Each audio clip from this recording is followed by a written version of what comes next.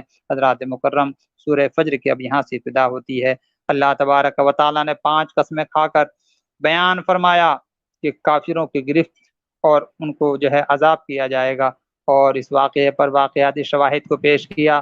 قوم عاد و سمود پھر اور ان کی ہلاکت کا بیان ہے۔ پھر 17ویں آیت سے تنبیہ کرتے ہوئے فرمایا کہ کہ یتیم کی عزت کرنی چاہیے، ایک دوسرے کو یتیم کو کھلانے کی ترغیب دینی چاہیے، وراثت میں ملا ہوا مال ہڑپ نہیں کرنا چاہیے، اور اللہ نے فرمایا کہ میرے بندو تمہیں مال سے بے پناہ محبت ہے، یہ عارضی چیز ہے، اس کی محبت تم ہرگز اپنے دل میں نہ آنے دینا۔ اس کے بعد فرمایا آخرت میں اس مال کی ناپائیداری کا احساس ہوگا، انسان اس وقت پچھتائے گا مگر یہ پچھتاوا اسے کوئی کام نہیں آئے گا۔ آخر میں اللہ کے وعدوں پر اطمینان رکھنے والوں سے خطاب ہے، اپنے رب کی طرف خوش خرم لوٹو اور ہمارے بندوں میں شامل ہو کر کے جنت میں داخل ہو جاؤ۔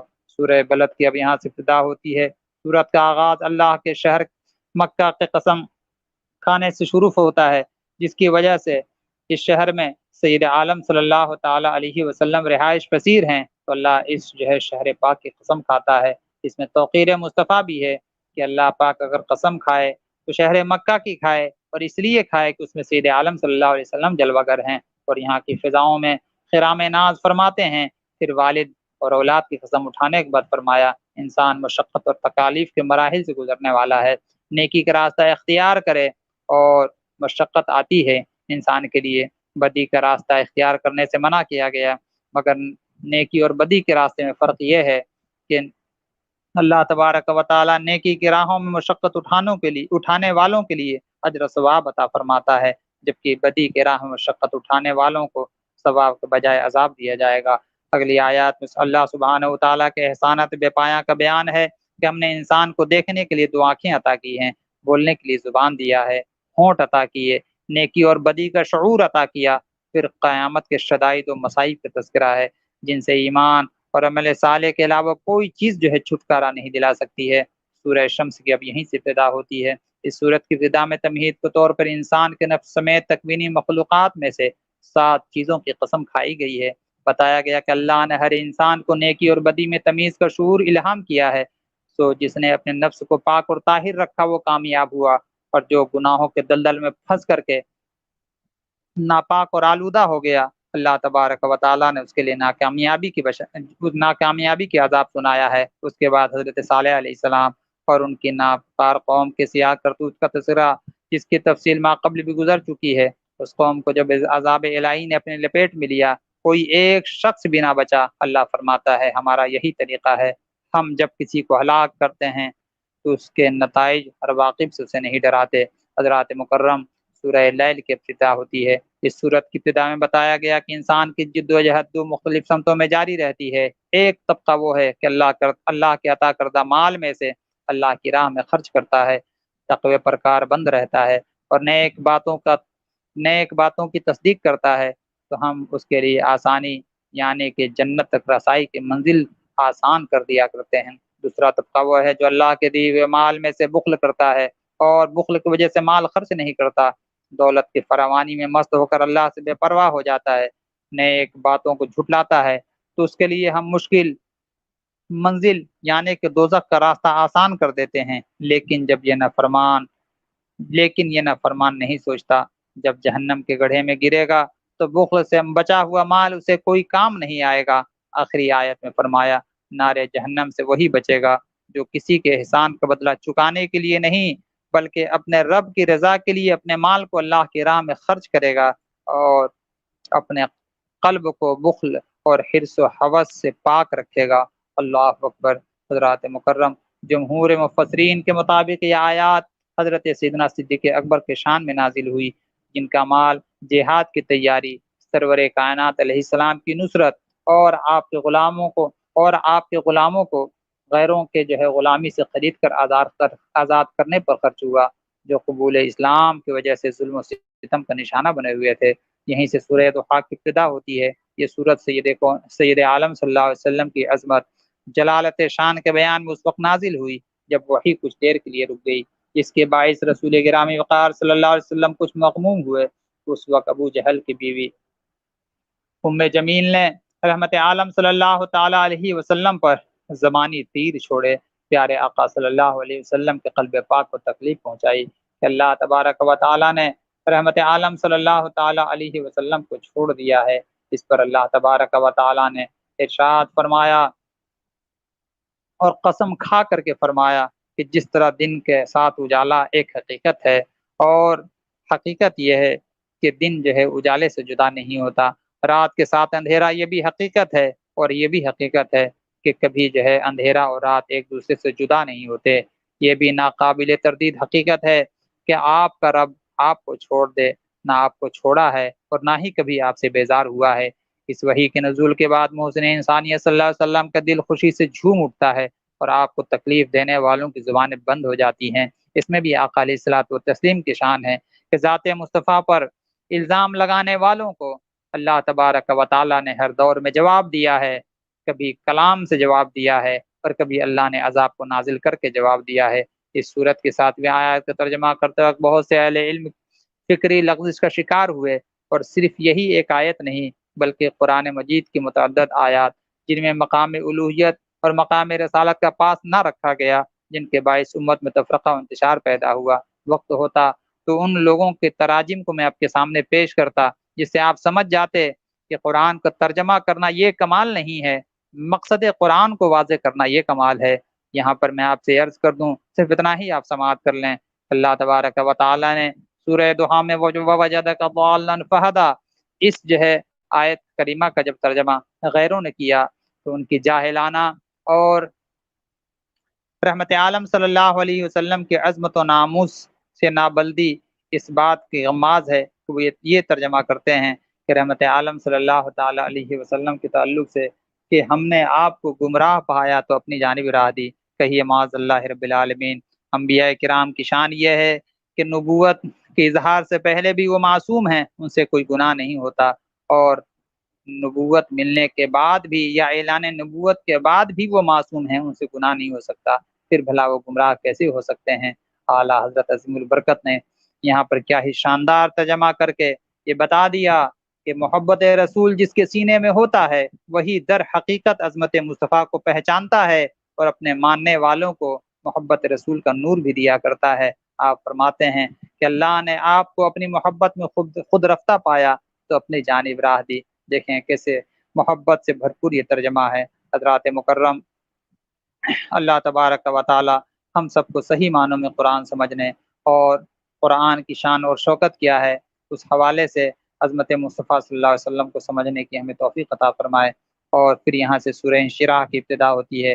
یہ سورت بھی تاجدار کائنات صلی اللہ علیہ وسلم کی شان و شوکت کے اعلیٰ بیان پر مشتمل ہے۔ ابتدائی آیات میں بتایا گیا کفار کے طعن و تشنیع اور دل آزار باتوں سے نبی کریم صلی اللہ علیہ وسلم کا سینے مبارک جو تنگ ہو جاتا تھا، اللہ تعالیٰ نے اسے انوار و حکمت اور معرفت سے کشادہ فرما دیا، یعنی آپ کو عظمت و استقامت کی نعمت سے نواز دیا ہے۔ نیز نبوت کے اعلیٰ ذمہ داریاں جو آپ کی پشت مبارک پر گرا تھیں ان سے عہدہ برآور ہونے میں ہم نے آپ کو سہولت پہنچائی، آپ کے نام کو اپنے نام کے ساتھ ملا کر دنیا اور آخرت میں ہر جگہ آپ کے ذکر کو بلند کر دیا، چاہے اذان ہو وہاں نبی کا ذکر ہے، اقامت یا تشہد یا خطبہ ہو وہاں نبی کا ذکر ہے، جہاں جہاں خدا کا ذکر ہے وہیں وہیں مصطفیٰ کا ذکر ہے۔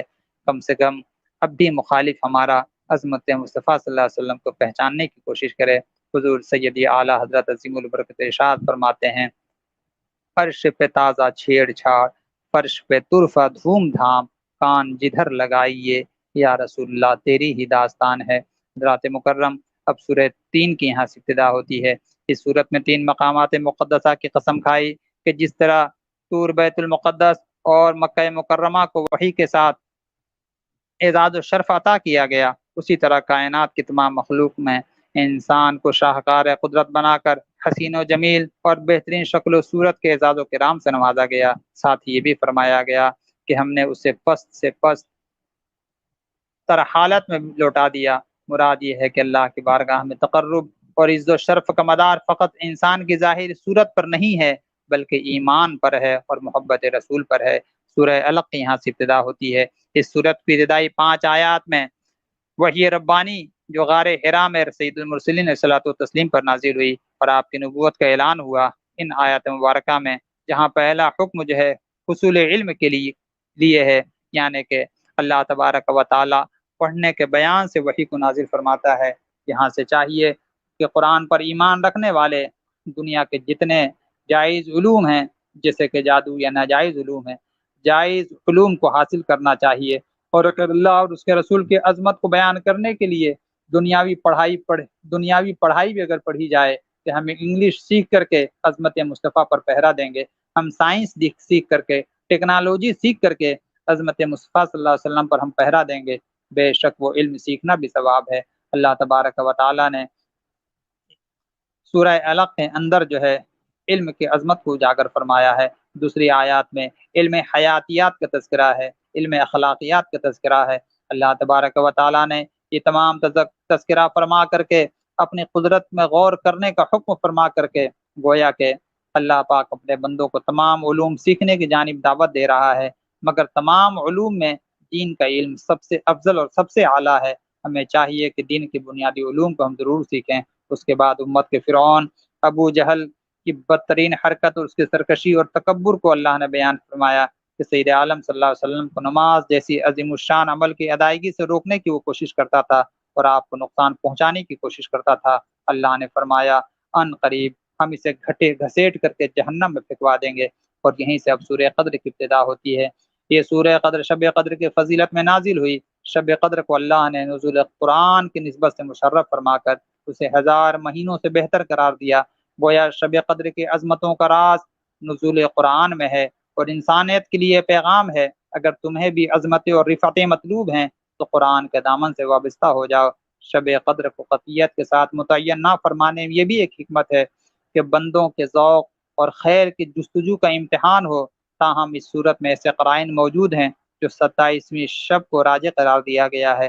اللہ بہتر جانتا ہے، اللہ کے رسول بہتر جانتے ہیں۔ یہیں سے سورہ بینہ کی ابتدا ہوتی ہے۔ یہ سورت دراصل اہل کتاب کے ایک خیال خام کی تردید میں نازل ہوئی۔ وہ بنی اسرائیل سے پیغمبر آخر الزماں علیہ الصلوۃ والتسلیم کے آمد کے منتظر تھے، مگر جب وہ بنی اسماعیل سے مبعوث ہوئے وہ ان کی نبوت رسالت کے انکاری ہو بیٹھے۔ اس سورت کا مرکزی مفہوم یہ ہے کہ اللہ تبارک و تعالی اس بات کا حکم دیتا ہے تمام باطل ادیان کو چھوڑ کر اخلاص کے ساتھ صرف اللہ کی بندگی اختیار کرو، نماز قائم کی جائے، زکوٰۃ ادا کی جائے، یہی دین مستقیم ہے۔ اس کے بعد بتایا دین فطرت اسلام کا راستہ روکنے کے لیے الکفر ملت واحدہ کے اصول کے تحت یہودی، عیسائی اور کفار و مشرکین باہم متحد ہیں۔ آپ دیکھیں قرآن نے یہ جو فرمایا ہے اور جو یہ الکفر ملت واحدہ کا جو یہ اصول بتایا گیا ہے، آپ غور کر کے دیکھیں اس وقت اسلام کے خلاف ساری باطل قوتیں ایک ساتھ ہے کہ نہیں ہیں، مگر اللہ تبارک و تعالی فرماتا ہے کہ ہم بدکاروں کو انجام تک پہنچائیں گے اور نیککاروں کو ان کو جزا دیں گے۔ ان کے لیے ان کے رب کے حضور دائمی رہائش کے باغات ہیں جس کے نیچے نہریں رواں ہیں، وہ ان میں ہمیشہ ہمیشہ رہیں گے۔ اللہ ان سے راضی ہو گیا اور وہ لوگ اللہ سے راضی ہو گئے۔ یہ مقام دراصل اس کے لیے ہے جو اپنے رب سے ڈرتا رہتا ہے۔ حضرات مکرم، دنیا میں ہی ہمیں اپنے اسلام سے، اپنے رب سے اور رسول کونین صلی اللہ علیہ وسلم کے رسول ہونے سے ہمیں راضی ہونے کا عملی اظہار کرنا ہے، تاکہ اس بشارت کے ہم بھی مستحق ہو سکیں۔ سورہ زلزال یہاں سے شروع ہوتی ہے۔ اس صورت میں ایک بار پھر قیامت کے ہولناک مناظر کو بیان کیا گیا ہے۔ اللہ تبارک و تعالیٰ فرماتا ہے کہ زمین کے سینے میں جو کچھ بھی ہو وہ سارا راز اگل دے، جو بھی اموات مدفون ہیں انہیں باہر نکال دیں۔ اس دن زمین اللہ کے حکم سے ساری خبریں بیان کریں گی۔ لوگ حساب و کتاب کے لیے اللہ کے سامنے پیش ہوں گے، پھر ان کے اعمال کے مطابق انہیں دو قسموں میں تقسیم کیا جائے گا، بعض شقی ہوں گے بعض سعید، اور انہیں ہر ایک اس دن اپنے معمولی سے معمولی نیکی یا بدی کا انجام اپنی آنکھوں سے دیکھے گا۔ حضرت حارثہ بن سعید روایت کرتے ہیں کہ حضرت مالک بن دینار رضی اللہ تعالی عنہ کے مجلس میں بیٹھے تھے، ایک قاری قرآن کی تلاوت کر رہا تھا، پھر اس نے سورہ زلزال کو پڑھنا شروع کیا۔ حضرت مالک بن دینار پر کپ کپی طاری ہو گئی اور اہل مجلس چیخنے اور چلانے لگے۔ جب وہ اس آیت کریمہ پر پہنچا کہ فمن یعمل مثقال ذرۃ خیرا یرہ، تو جس دن ذرہ برابر نیکی کی ہوگی وہ بھی اسے دیکھے گا۔ تو آپ نے کہا خدا کی قسم میں نے دیکھا۔ حضرت مالک بن دینار زار و قطار رونے لگے، آپ کی ہچکیاں بن گئی اور بلا آخر آپ بے ہوش ہو کر کے زمین پر گر پڑے، اور پھر ایک مردہ لاش کی طرح مجلس سے اٹھا کر کے اپنے گھر کو پہنچائے گئے۔ حضرات مکرم، یہ اللہ والوں کی شان ہے، ہمیں اس پر خاص طور سے توجہ دینی چاہیے۔ سورہ عادیات کی ابتدا ہوتی ہے۔ اس صورت میں اللہ نے مجاہدین کے گھوڑوں کے مختلف کیفیات کو بیان کر کے قسم کھایا اور جہاد فی سبیل اللہ کی عظمت کو اجاگر کیا۔ اس سے اندازہ ہوتا ہے جب مجاہد کے گھوڑے کا اللہ کی بارگاہ میں یہ مقام ہے تو خود مجاہدین اسلام کا کیا مقام ہوگا۔ گھوڑے کی اپنے مالک کے ساتھ وفاداری مشہور ہے، وہ اپنے مالک کو خوش کرنے کے لیے تیروں کی بارش اور پوندتی تلواروں میں گھس جاتا ہے، مگر ہائے رے انسان کہ اللہ تبارک و تعالیٰ نے تجھے اشرف المخلوقات بنایا، پھر بھی اپنے مالک کے لیے تو اس طرح کے بہادری کے کارنامے انجام نہیں دیتا ہے اور اپنے مالک حقیقی سے تو بے وفائی کرتا ہے۔ اس کے بعد انسان کی فطرت و طبیعت کو بیان کیا گیا کہ وہ مال کی محبت میں بڑا سخت ہے، اس کے پاس ایک دو لاکھ ہو تو وہ اور مزید کی تلاش کرتا ہے، دو ہو تو تین کی تلاش میں رکھتا ہے۔ اس لیے کہا گیا کہ انسان کی اس خواہش کو صرف اور صرف قبر کی مٹی ہی بھر سکتی ہے۔ اور پھر یہاں سے سورہ قاریہ کی ابتدا کر دی گئی۔ اس صورت میں قیامت کے دن کے احوال اور اللہ تبارک و تعالیٰ کی پیشی کا ذکر ہے۔ اس دن جس کے نیکیوں کا پلڑا بھاری ہوگا وہ پسندیدہ زندگی میں ہوگا، اور جس کی نیکیوں کا پلڑا ہلکا ہوگا اس کا ٹھکانہ دہکتی ہوئی آگ۔ حضرت فاطمہ بنت عبد الملک بیان کرتی ہیں، ایک شب میں نے اپنے شوہر عمر بن عبدالعزیز کو رات میں دیکھا کہ آپ نماز پڑھ رہے تھے، اور جب وہ اس آیت پر پہنچے یوم یکون الناس کالفراش المبثوث وتکون الجبال کالعہن المنفوش، یعنی جس دن آدمی ہوں گے جیسے پھیلے پتنگے اور پہاڑ ہوں گے جیسی دھنکی ہوئی روئی۔ تو آیت کریمہ پڑھتے ہی ایک زوردار چیخ مار کر کے آپ نے فرمایا اس دن میرا کیا حال ہوگا، ہائے وہ دن کتنا کٹھن اور دشوار ہوگا۔ پھر منہ کے بل گر پڑتے ہیں اور منہ سے عجیب و غریب آوازیں آنے لگتی ہے، پھر آپ ساکت ہو جاتے ہیں۔ حضرات مکرم جانتے ہیں یہ کون ہیں؟ یہ حضرت عمر بن عبدالعزیز رضی اللہ تعالیٰ عنہ، جنہیں حضرت عمر کا ثانی کہا جاتا ہے، آپ کا نائب کہا جاتا ہے۔ آپ اس قدر کثیر ملکوں کے حاکم تھے کہ اللہ تبارک و تعالیٰ نے آپ جیسی شان اور شوکت پھر آپ کے بعد کسی خلیفہ کو عطا نہ فرمائی۔ مگر خوف خدا کا عالم دیکھیں اور اپنے اندر بھی اس طرح کا خوف پیدا کرنے کی کوشش کریں۔ سورہ تکاثر کی ابتدا ہوتی ہے۔ اس صورت میں اللہ تبارک و تعالیٰ نے زیادہ سے زیادہ مال جمع کرنے والوں انسانوں کو ارشاد فرمایا کہ اس مال نے تمہیں اللہ سے غافل کر دیا ہے، مگر جب قبر میں پہنچو گے تو مال کی بے ثباتی کا تمہیں پتہ چل جائے گا، وہی دراصل محاسبے کا دن ہوگا، اور وہ ایک ایک نعمت اللہ پاک اس دن امن صحت فراغت اور تم نے کیا کھایا اور پیا اور علم اور مال و دولت سب کا اللہ تم سے سختی سے حساب لے گا کہ تم نے مال کو کہاں خرچ کیا اور کیسے کیسے خرچ کیا ہے۔ یہیں سے سورہ عصر کی ابتدا ہوتی ہے۔ عصر میں اللہ تبارک و تعالیٰ نے شروع زمانے کی قسم کھا کر کے ماضی کی تاریخ سے عبرت حاصل کرنے کی تلقین فرمائی ہے کہ پاسٹ میں کیا کیا ہوا ہے نافرمان لوگوں کے ساتھ، اس سے تم عبرت حاصل کرو۔ انسان بڑے خسارے میں ہے، اس سے نکلنے کی صورت صرف یہی ہے کہ انسان ایمان لے آئے، عمل صالح اختیار کرے اور ایک دوسرے کو حق کی تلقین اور صبر کی وصیت کی گئی ہے۔ حضرت امام شافعی علیہ رحمہ فرماتے ہیں اگر قرآن کریم میں صرف یہی ایک صورت نازل ہوئی ہوتی تو انسان کی رہنمائی کے لیے یہی ایک صورت کافی ہے۔ یہیں سے سورہ حمزہ کی ابتدا ہوتی ہے۔ اس صورت میں انسان کی 3 بیماریوں کو اللہ تبارک و تعالیٰ نے بیان فرمایا ہے کہ انسان تانا زنی، عیب جوئی، حب جاہ اور دنیا۔ اللہ تبارک و تعالیٰ فرماتا ہے اس میں ضرور انسان مبتلا رہتا ہے، اور اللہ نے اس کی شدید مذمت فرما کر کے فرمایا اس اخلاقی مرض میں مبتلا رہنے والے لوگ حقوق اللہ اور حقوق العباد کو فراموش کر دیتے ہیں، لیکن انہیں پتہ نہیں کہ ان کا انجام اللہ کی بھڑکائی ہوئی ایسی آگ ہے جو اسے چورا چورا کر کے رکھ دے گی۔ اور سورہ فیل کی یہاں سے ابتدا ہوتی ہے۔ اس میں اصحاب فیل یعنی یمن کے بادشاہ ابرہا اور اس کے لشکر کا مشہور واقعہ ہے۔ وہ معاذ اللہ بیت اللہ کو مسمار کرنے کے مذموم ارادے سے آیا تھا۔ اللہ نے پرندوں کے جھنڈ اس پر بھیجے جنہوں نے اسے جدید بموں کی طرح پتھر کی کنکریاں برسائیں اور انہیں خش و خاش کی طرح بھونسا کر کے رکھ دیا۔ اور پھر اللہ تبارک و تعالیٰ نے اس واقعہ کو اسی سال بیان فرمایا جس میں سید عالم صلی اللہ علیہ وسلم پیدا ہوئے۔ دراصل یہ واقعہ اس بات کی علامت کہ ان قریب کعبہ کا حقیقی محافظ پیدا ہونے والا ہے، نیز اس میں یہ بھی پیغام ہے کہ اگر انسان اللہ کے دین کے اتفاق سے پہلو تہی اختیار کرے گا، اللہ تعالی حقیر پرندوں سے بھی یہ کام لے سکتا ہے۔ حضرات مکرم، اور یہاں سے ہم سورہ قریش کی ابتدا کرتے ہیں۔ اس صورت میں اللہ نے قریش پر احسان کا ذکر فرمایا ہے کہ بیت اللہ کی تم متولی ہو تو یہ بات یاد رکھو کہ اس سے بے خوف اور بے خطر جو تم شام کے سرحدوں کی جانب جو تم سفر کرتے ہو، اللہ پاک بیت اللہ کی وجہ سے تمہارے تجارتی سفر کو امن عطا فرماتا ہے، تم بے خوف ہوتے ہو، تمہاری معیشت محفوظ ہوتی ہے۔ ان نعمتوں کا ذکر کر انہیں سمجھایا گیا خود فریبی، خود پسندی اور قوم پرستی سے باز آ جاؤ اور اللہ کے رب کی عبادت کرو جس نے تمہیں اپنے بے پایاں نعمتوں سے نوازا ہے۔ سورہ معون کی یہاں سے ابتدا ہوتی ہے۔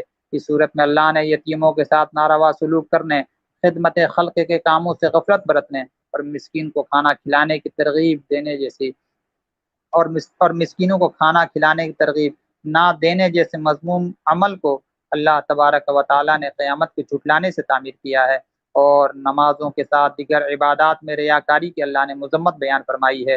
سورہ کوثر کی یہاں سے ابتدا ہوتی ہے جو قرآن مجید کی وہ مختصر ترین صورت ہے جس کے ذریعے عرب کے فصحاء اور بلغاء کو مقابلے کا چیلنج دیا گیا، مگر وہ اس کے مقابل کلام بنا کر کے نہ لا سکے۔ اس میں اللہ عز و جل کی جانب سے رسول اللہ صلی اللہ علیہ وسلم کو کوثر عطا کیے جانے کا ذکر ہے۔ اس سے مراد خیر کثیر ہے جس کا ایک حصہ حوض کوثر بھی ہے، جہاں محشر میں رسول گرامی صلی اللہ علیہ وسلم اپنے دست کرم سے اپنے غلاموں کو محبت کا جام عطا فرمائیں گے۔ اللہ اکبر۔ اللہ تبارک و تعالی ہم سب کو دست مصطفیٰ صلی اللہ علیہ وسلم سے جام کوثر پینا نصیب فرمائے۔ یہاں سے سورہ کافرون کی ابتدا ہوتی ہے۔ اس صورت میں پیغام دیا گیا کہ حق اور باطل میں کوئی مفاہمت نہیں ہو سکتی ہے، یعنی اسلامی نظام حیات کے علاوہ کسی دوسرے نظام کی طرف نگاہ نہ اٹھانے اور کفر سے بیزاری کا اظہار کرنے کی بھرپور تلقین فرمائی گئی ہے۔ اور یہاں سے سورہ نصر کی ابتدا ہوتی ہے۔ اس صورت میں اسلامی ترقی کے بام عروج فتح مکہ کے پیشن گوئی کے بعد بتایا گیا جب لوگ فوج در فوج اسلام میں داخل ہونے لگے تو ان فتوحات اور نعمتوں پر اللہ کا شکر و تسبیح بیان کی جائے، نیز اللہ تبارک و تعالیٰ سے مغفرت اور بخشش طلب کی جائے۔ سورہ لہب اس صورت میں دشمن رسول ابو لہب جو حضور صلی اللہ تعالیٰ علیہ وسلم کا چچا تھا اور اس کی بیوی ام جمیل کی شدید ترین مذمت اور انجام بد کو بیان کر کے بتایا گیا۔ جس مال و دولت اور اولاد کی کثرت پر اسے ناز تھا وہ اس کے کسی کام نہ آئے گا، اور یہ دونوں ذلت آمیز اور عبرتناک موت مریں گے، اور اس پہ گستاخان رسول کریم صلی اللہ علیہ وسلم اور مخالفین اسلام کے لیے بڑی تنبیہ اور وارننگ ہے۔ سورہ اخلاص کا بیان ہوتا ہے۔ اس صورت میں عیسائیوں اور مشرکوں کے باطل عقیدے کی تردید کر کے اللہ کے توحید خالص کو بیان کیا گیا کہ وہ یکتا اور بے نیاز ہے۔ اللہ تبارک و تعالی کی نہ کوئی اولاد ہے اور نہ وہ کسی کا باپ اور نہ اس کا کوئی بیٹا، اس کا کوئی ہمسر نہیں ہے، اور حضور تاجدار کائنات صلی اللہ علیہ وسلم نے اس صورت کو تہائی قرآن کے برابر قرار دیا ہے، یعنی کہ کوئی سورہ اخلاص کو 3 مرتبہ پڑھتا ہے اللہ تبارک و تعالی اسے ایک قرآن پڑھنے کا ثواب عطا فرماتا ہے۔ سورہ فلق کی ابتدا ہوتی ہے۔ اس صورت میں تمام مخلوقات ظلمت و شب، جادوگر اور شرارت کرنے والے عادی حاسدین کے شر سے اللہ کی پناہ حاصل کرنے کی تلقین کی گئی ہے۔ اور اب سورہ ناس کی ابتدا ہوتی ہے۔ اس صورت میں پلٹ پلٹ کر اور چھپ چھپ کر وسوسہ ڈالنے والوں اور اللہ تبارک و تعالیٰ نے ایسے لوگوں کے شر سے پناہ مانگنے کی تعلیم دی ہے، اور یہ بتایا کہ بہکانے والے وسوسے توہمات میں ڈالنے والے جن بھی ہوتے ہیں اور انسان بھی۔ حضور اکرم صلی اللہ علیہ وسلم کا معمول پاک تھا کہ آپ ان آخری 3 صورتوں یعنی سورہ اخلاص، فلق اور ناس کی تلاوت فرما کر اپنے ہاتھوں پر دم فرماتے تھے، اور پھر ان متبرک ہاتھوں کو اپنے سر، چہرہ پاک اور پورے بدن پر پھیرتے تھے۔ یہ عمل 3 مرتبہ سرکار فرماتے، جس کے برکت سے بندہ اللہ سبحانہ تعالیٰ کی حفاظت اور پناہ میں آ جاتا ہے اور مختلف نقصان پہنچنے والی چیزوں سے محفوظ رہتا ہے۔ حدیث پاک ان دونوں صورتوں کی بڑی فضیلت آئی ہے کہ جسمانی، روحانی اور آفات دور کرنے میں بے حد مؤثر ہے۔ قرآن کریم میں ان دونوں صورتوں کے لانے اور سورہ فاتحہ کے آغاز کرنے میں بڑا گہرا ربط ہے۔ فاتحہ میں اللہ کی مدد طلب کی گئی ہے، اور ان دونوں صورتوں میں بھی تقریباً یہی مضمون بیان ہوا ہے، جس سے یہ بات بآسانی سمجھ میں آتی ہے کہ بندے کو اول سے آخر تک اللہ تبارک و تعالیٰ کی طرف ہی متوجہ رہنا چاہیے، اور اس کے ذکر و بندگی سے پل بھر کے لیے بھی غافل نہیں ہونا چاہیے۔ اللہ تبارک و تعالیٰ کی بارگاہ ہم یہ دعا ہے، اللہ تبارک و تعالیٰ قرآن عظیم اور صاحب قرآن پیغمبر آخر الزمان صلی اللہ تعالیٰ علیہ وسلم کے صدقے میں ہم سب کو قرآنی مضامین سمجھنے اور اس پر عمل کی توفیق رفیق عطا فرمائے۔ آج آخری نشست ہے، اور جو ہے قرآن کے ختم پر جو ہے اللہ تبارک و تعالیٰ دعاؤں کو قبول فرماتا ہے۔ دعاؤں کے لیے ہاتھ اٹھائیں۔ اللہ رب محمد صلی اللہ علیہ وسلم، نحن عباد محمد صلی اللہ علیہ وسلم، علی ذویہ وصحبہ ابد الدہور وکرما، یا الہ العالمین یا ارحم الراحمین۔ اپنے پیارے حبیب پاک صلی اللہ تعالی علیہ وسلم کے صدقے میں ہماری اس کوششوں کو اپنی بارگاہ میں قبول فرما۔ یا اللہ قرآن پاک کی اس مجلس کو اپنی بارگاہ میں قبول فرما۔ جن حضرات نے بھی اس میں کوششیں کی ہے اور جن حضرات نے بھی اس میں تعاون پیش کیا ہے، کہ اللہ سب کی محنت کو اپنی بارگاہ میں قبول فرما لے، ہمارے لیے اسے نجات کا ذریعہ بنا دے، اپنی بارگاہ میں قربت کا ذریعہ بنا دے۔ اے کریم ہمیں نیکیوں کی توفیق عطا فرما، برائیوں سے بچنے کی اللہ توفیق عطا فرما۔ اے کریم ہمارے گناہوں کو بخش دے، نیکیوں کی توفیق دے۔ یا اللہ جو بے مال ہیں ان کو صاحب مال بنا دے، بے اولادوں کو صاحب اولاد بنا دے، دوسروں کی محتاجی سے امت مسلمہ کی حفاظت فرما۔ مرض تعاون اس وقت کرونا ہے، یا اللہ اس سے تمام اہل ایمان کی حفاظت فرما، اہل فلسطین کی حفاظت فرما، جملے اہل ایمان کو دونوں جہاں میں کامیابی اور کامرانی عطا فرما، محبت رسول میں زندگی اور موت عطا فرما، عشق رسول ہمارا اوڑھنا اور بچھونا بنا دے۔ یا اللہ حلال روزی کمانے اور کھانے کی توفیق عطا فرما، آقا علیہ الصلوۃ والتسلیم کی زیارت سے مشرف فرما دے، کل قیامت کے دن سرور دو جہاں صلی اللہ علیہ وسلم کی شفاعت نصیب فرما، لواء الحمد کے نیچے یا اللہ جگہ عطا فرما، دامن مصطفیٰ میں ایک کریم جگہ عطا فرما، رب سلم کی چھاؤں میں پل صراط سے گزرنا نصیب فرما۔ پیارے آقا صلی اللہ تعالیٰ علیہ وسلم کے کرم اور محبت کے حقدار بنا، اے کریم کرم فرما دے، اے رحیم رحم فرما دے، دونوں جہاں کی تمام بھلائیاں ہمیں نصیب فرما، ہر قسم کی تکلیف، ہر قسم کی برائی، ہر قسم کے شر سے اے کریم ہم تیری پناہ چاہتے ہیں، ہم سب کو اپنی پناہ عطا فرما۔ وصلی اللہ تعالی علی خیر خلقہ ونور عرشہ سیدنا و مولانا محمد وعلی آلہ وصحبہ اجمعین یا رب العالمین۔